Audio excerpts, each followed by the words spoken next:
In the aftermath of World War II, the victorious Allied nations dispatched numerous military expeditions to the Antarctic region. Did these battleships weigh anchor in the name of science and exploration, or did they set sail in search of something far more sinister? An evil that dwelt under the ice.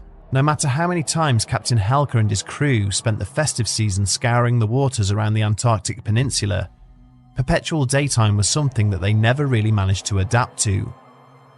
The unending periods of daylight made it considerably easier to detect the invaluable whale pods which they were desperately hunting, but it also reduced the ship's crew to little more than shambling, sleep-deprived zombies.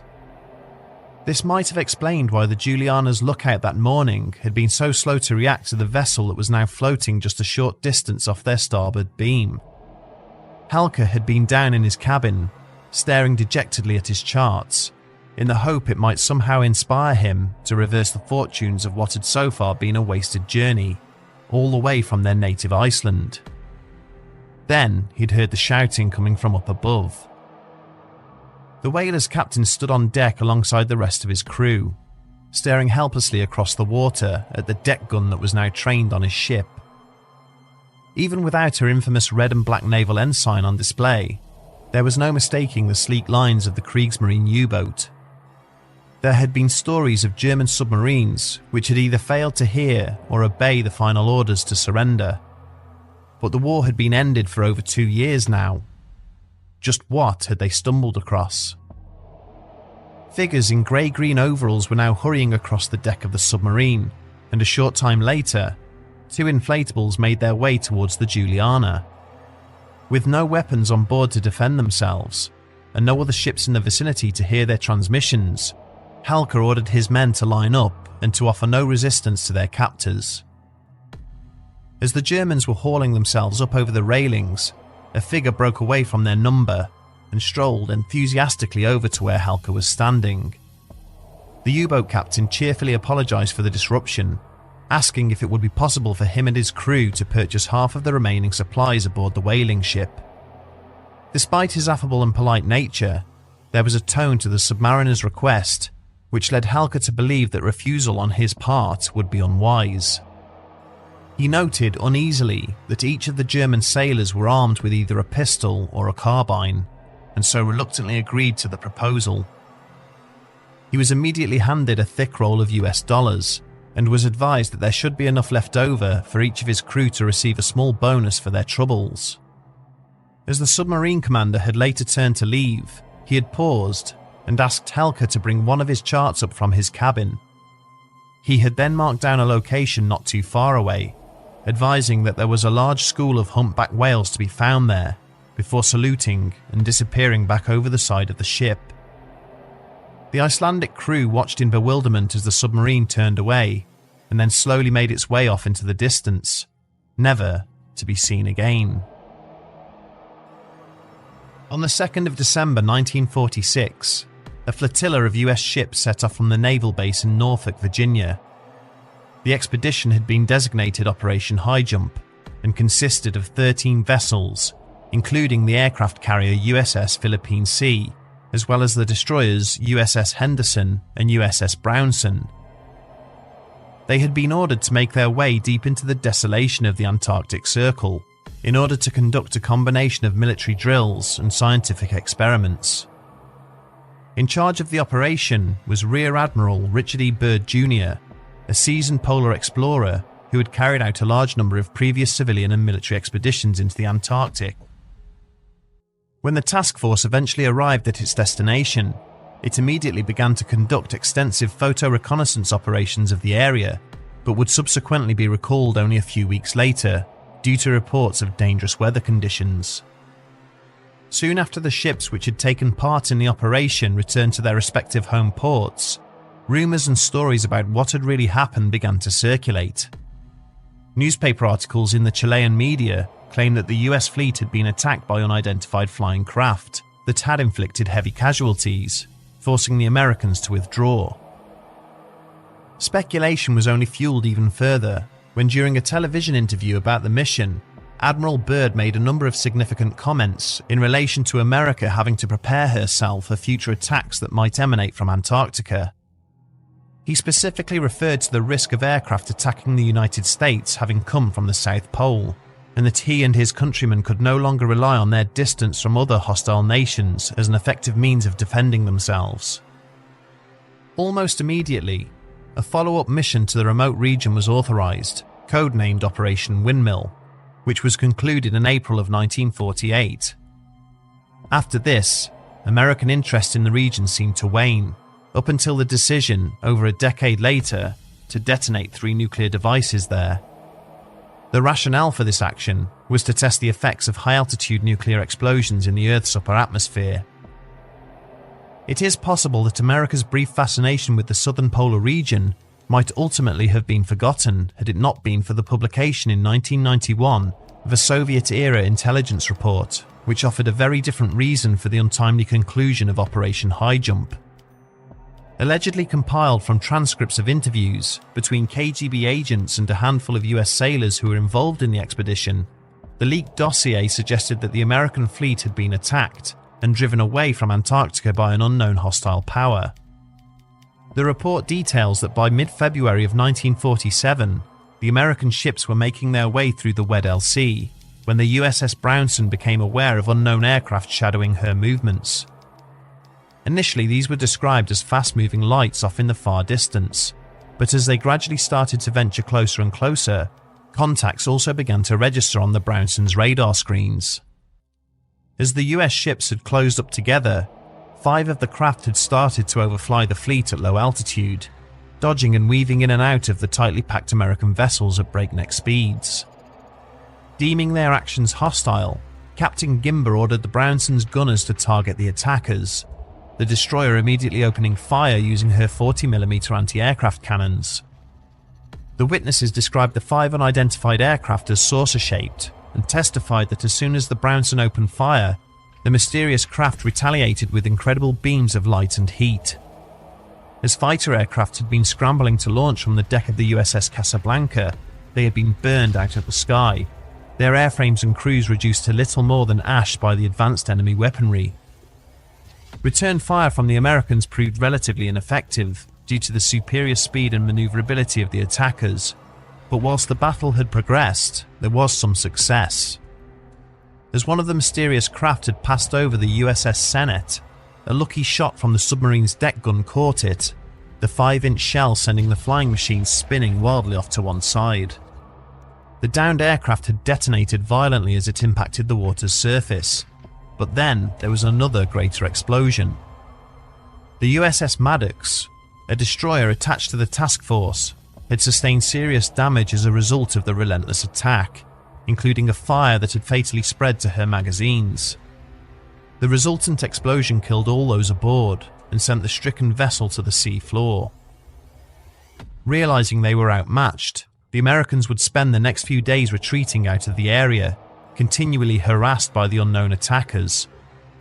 The writer of the report ended by speculating that the subsequent US mission to the region had also failed to defeat the forces that had been ranged against them, and that the Americans had eventually resorted to nuclear weapons in a final bid to defeat their mysterious opponent. The Soviet document was seized upon by commentators and conspiracy theorists the world over as proof that there was something sinister lurking within the safety of the South Pole. For some, it was the definitive proof that aliens lived and walked amongst us.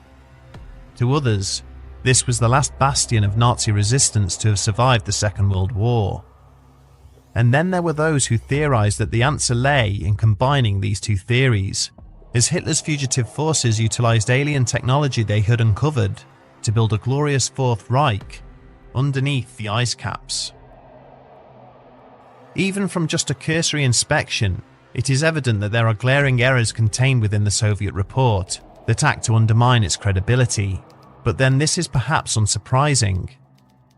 Material produced by Russian intelligence staff during the communist era is largely typified by the need to create what the author's masters wanted to hear, rather than a more truthful representation of the actual events.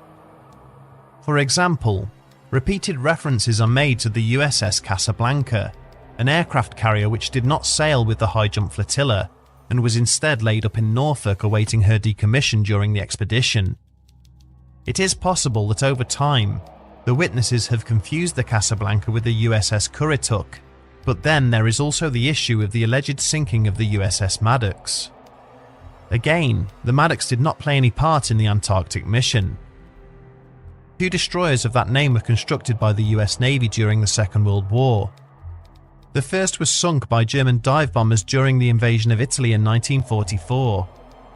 Her namesake also saw active service during the conflict, and also went on to participate in the Vietnam War, where she was involved in the infamous Gulf of Tonkin incident, but neither would have been in the Antarctic during the winter of 1947. Finally, the references to American fighter aircraft being destroyed and mass casualties having been inflicted by the attackers is strongly contradicted by the official high jump diaries. In total, the expedition is reported to have sustained 4 fatalities during its time in the Antarctic. 3 men perished when their PBM Mariner crashed in poor weather conditions. A further sailor was crushed during an accident whilst unloading scientific equipment onto the ice. If we are at all to buy into the Soviet narrative, then there are 2 possible explanations for these inaccuracies. The first is that the report was an exercise in disinformation, designed by the United States to draw out traitors in their ranks, and to deliberately confuse their opponent. The second is that the incident was indeed genuine, and that the American government used fear and paranoia of the Cold War to suppress and hide all trace of it, with national security acting as justification. So, is it simple enough to write off the Russian account as a work of mere fiction? Perhaps, but it is apparent that something unexpected did occur, which forced the high jump expedition to conclude unexpectedly ahead of schedule. Also worth considering are the cryptic comments made by Rear Admiral Byrd about America suddenly having much more to fear from possible attackers emanating from that region. It is, of course, easy to dismiss the fantastic conspiracy theories of a sprawling Nazi stronghold, hidden inside gigantic geothermal vents that were discovered underneath the ice. But the fact remains that one of Hitler's many aims was the establishment of a presence for the Third Reich in all of the world's far-flung regions, a goal in which he would invest significant time and effort. In 1938, a German freighter named the MS Schwabenland set sail from its home port of Hamburg and made its way down through the South Atlantic towards the South Pole.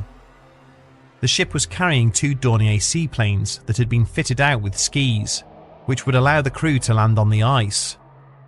The mission was commanded by a famed German explorer named Alfred Richter.